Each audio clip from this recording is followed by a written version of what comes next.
Mesdames, Mesdemoiselles, Messieurs, l'heure est grave. Oui, l'heure est grave. Et le premier sujet, c'est évidemment l'overkill complet du setup de cette vidéo. Parce que je suis parti en mode non, je leur fais juste un petit screencast pour leur montrer le problème que tu as avec tes bibliothèques Final Cut. Hop, c'est marre, une vidéo du mardi, c'est nickel. Mais non, parce qu'en fait, j'avais envie de tester des nouvelles choses, manifestement, donc on a des caméras un petit peu partout. Plus un screencast, là. En fait, il y a un screencast également sur l'ordinateur, tout autour, là, qui vous permet de voir ce que je vais vous montrer. Sinon, c'est de suite assez chiant. Mais l'idée de cette vidéo, c'est de vous présenter les problématiques que je peux avoir pour la gestion de mes différents fichiers qui sont dans Final Cut Pro sur mon ordinateur et la sauvegarde de ces fichiers. Alors, cette vidéo, c'est un partage. C'est-à-dire que si dans tout ce que je vais vous montrer, il y a des sujets où vous pensez faire mieux, où vous avez une meilleure idée, etc., tant qu'il y a du respect et de la bienveillance, n'hésitez pas à partager dans les commentaires. Là, en vrai, c'est un petit peu ma thérapie où moi, ça fait plusieurs semaines que je planche sur ce truc-là, réellement 2 jours que je me casse la tête dessus, et donc ça m'oblige à organiser mon propos pour pouvoir vous le partager. Ça organise d'ailleurs un petit peu trop puisqu'on est parti en mode plein de caméras. Quelle est la problématique de base? C'est que je tourne des vidéos et je veux pouvoir réutiliser certaines vidéos dans des vidéos plus tard. Ça, typiquement, quand je fais le plan d'un sac à dos comme ce Peak Design, etc., peut-être que je vais vouloir réutiliser ce plan dans un plan de voyage à Donostia, dans un plan de sac à dos, dans un plan de polo ou de lunettes de soleil. Vous savez pas de quoi demain est fait, moi non plus. Et s'il y a bien un truc que j'ai appris en 20 ans de créa de contenu, c'est que plus on a de plans, mieux c'est. Même si je suis très mauvais sur le sujet. Les mieux, c'est mes plans AEC Project, où je vais avoir des plans du sac en lui-même, mais également des plans de coupe où je suis en train de remplir une gourde Live Straw à la montagne, on sait pas pourquoi,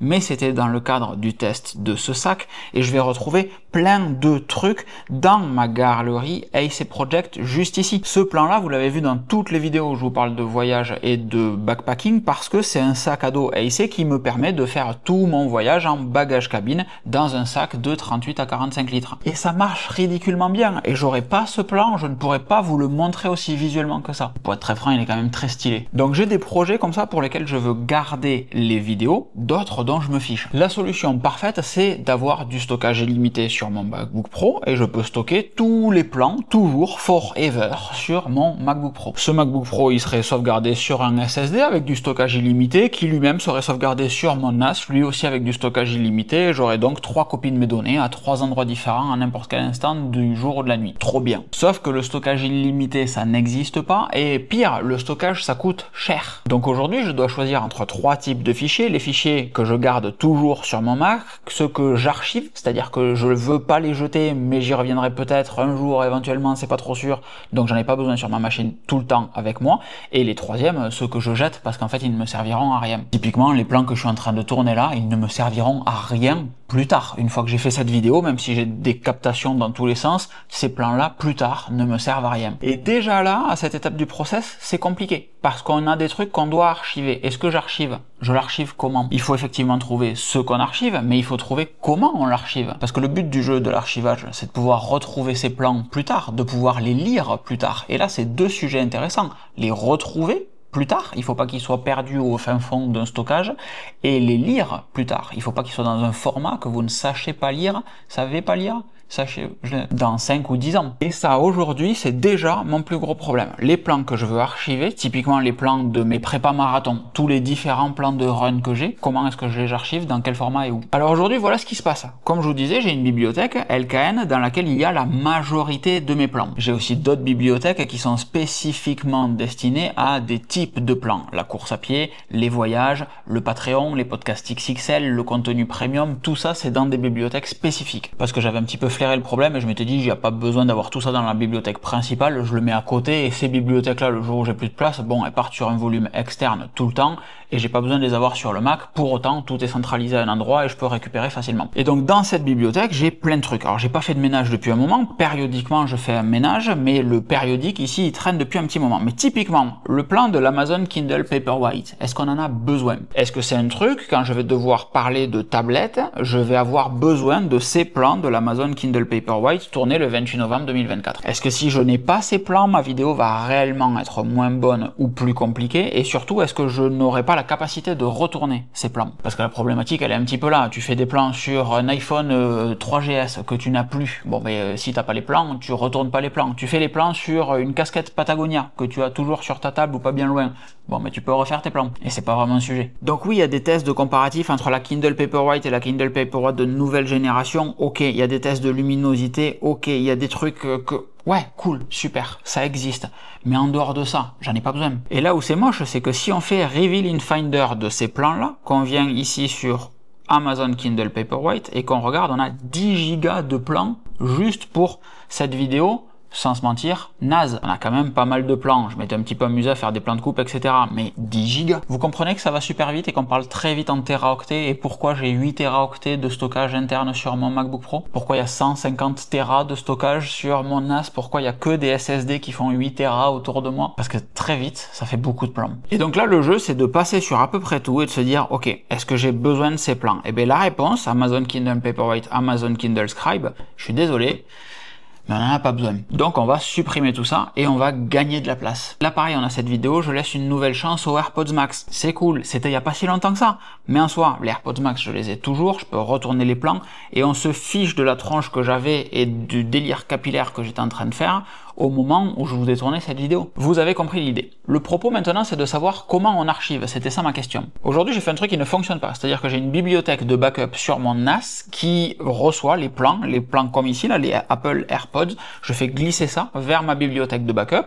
Ça reste au format Final Cut et donc je peux réouvrir ça, remonter ma bibliothèque à côté, récupérer les plans que j'ai besoin, les refaire glisser dans ma bibliothèque sur laquelle je travaille et c'est facile. C'est facile quand ça marche. Parce que le sujet, c'est que c'est ce que j'ai essayé de faire avant-hier et c'est pour ça que je suis dans une boucle intellectuelle là-dessus, parce que ça n'a pas marché. Quand j'ai voulu remonter ma bibliothèque Final Cut depuis le NAS, le réseau a dit « Ouais, je suis pas super d'accord ». Par contre, il y a un truc sur lequel on peut être super d'accord, c'est que j'ai pas un réseau de touristes à la maison. Donc si ça déconne ici avec une config au micropole de cul en parlant simplement, c'est qu'il va y avoir plus souvent des problèmes que aucun. Et c'est là qu'on revient au sujet super intéressant de cette vidéo, d'avoir un format dans lequel il est facile de retrouver les plans et de pouvoir les lire dans plusieurs années. Donc j'ai regardé comment font les grands. Casey Neistat, évidemment, il garde tous ses plans depuis 30 ans.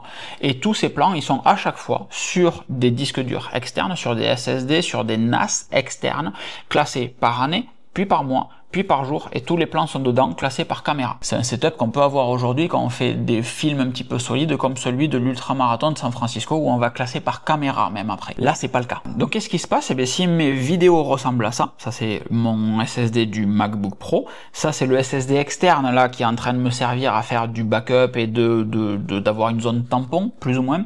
Et ça, c'est ce qui se passe sur mon NAS. Et donc, sur le NAS, je vais avoir, comme vous le voyez, tous mes runs, tous mes voyages, et à chaque fois j'ai tous mes rushs de tous ces voyages. Si je clique sur Abu Dhabi, j'ai tout ce que j'ai tourné au A1 et à la DJI Action 5 Pro, et je peux renaviguer dans tous ces plans. Parce qu'il y a un sujet intéressant, c'est que je veux aussi pouvoir retrouver ces plans pour des raisons émotionnelles. Tous les plans qui n'ont pas fait le cut final, j'ai quand même envie de ne pas les perdre. Typiquement l'ultramarathon, il y a des plans où j'en chie vraiment, des plans qui sur le moment étaient importants pour moi, ils font pas le cut final, mais ils sont quand même importants. Mais je reviens en arrière, mes plans de DJI, là, tous les drones que j'ai ici, toutes les caméras, etc. Mes plans de AC avec un historique long comme le bras, puisque je travaille avec AC depuis le 11 novembre 2022. Putain, ça passe vite, hein. Au passage, vous avez toujours 15% de remise chez AC avec le code LOCAN15, et c'est des sacs à dos que je vous recommande à fond. Si le sac est en précommande, comme c'est le cas du CS25, vous avez 5% de plus que le montant de la précommande. Donc actuellement, ils sont à 20% de remise. Si vous passez avec le code LOCAN Extra 5, vous avez 25% de remise sur un CS25. S'il s'appelle 25, c'est pas parce qu'il a 25% de remise, c'est parce qu'il fait 25 litres. Bon, typiquement, ces plans-là, ils sont pas timés dans le temps. Ils seront toujours valables. Donc est-ce que je les garde sur mon ordinateur? J'aurais tendance à dire que oui, mais tous les autres que je veux conserver, est-ce que je repars sur mon délire d'avoir des dossiers comme ça pour chaque truc et ensuite je mets tous mes plans dedans? Ou est-ce que je fais une autre solution? Oui, il y a une autre solution. Et cette autre solution est inspirée de Casey Neistat. C'est pour ça qu'on en parlait tout à l'heure, c'est que lui, il fait des dossiers avec l'année, le jour, le mois, etc. Je sais que moi, si je fais ça, je ne m'y repère absolument pas. Je ne sais même pas comment il fait pour s'y repérer parce qu'il a beaucoup plus de plans que moi.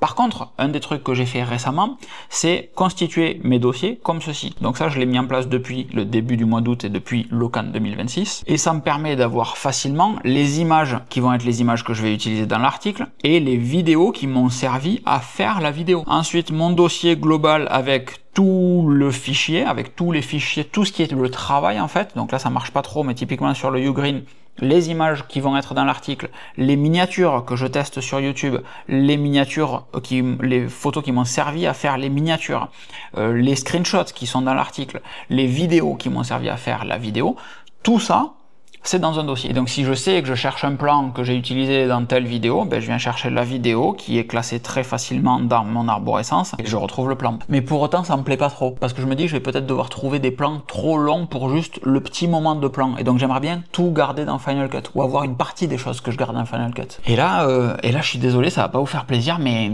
j'ai pas la réponse à ma propre question. Par contre, je suis à peu près certain que faire des dossiers comme ça dans lesquels je mets le fichier MOV, c'est pas forcément la bonne solution. Typiquement, comme je vous le disais, les plans qu'on est en train de tourner ici, c'est pas des plans que je vais réutiliser plus tard. Ils ne me servent à rien. Je n'ai donc aucun intérêt à les sauvegarder. Donc, est-ce que ça veut dire qu'il existe une quatrième solution et qu'il faudrait que je stocke mes plans par marque dans une bibliothèque dédiée? Typiquement, AIC, j'ai tous mes tests de AIC en vrac dans un projet AIC, alors que ça pourrait être une bibliothèque AIC avec des projets par sac AIC et un projet B-roll. Ça ferait d'ailleurs vachement plus de sens, parce qu'après il y a un autre truc que j'avais fait, c'est ce dossier rush avec plein de rush dedans, et je sais que ce dossier rush, je n'y suis jamais retourné.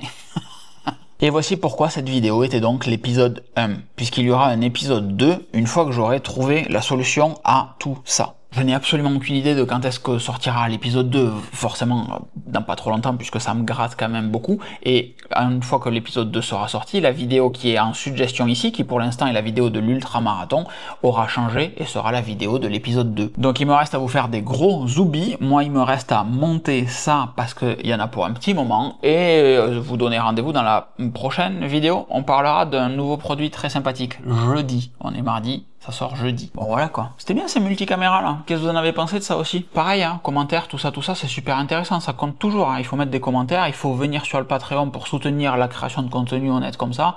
Sinon on s'en sort pas en fait. Mais je vous en parlerai et tout ça.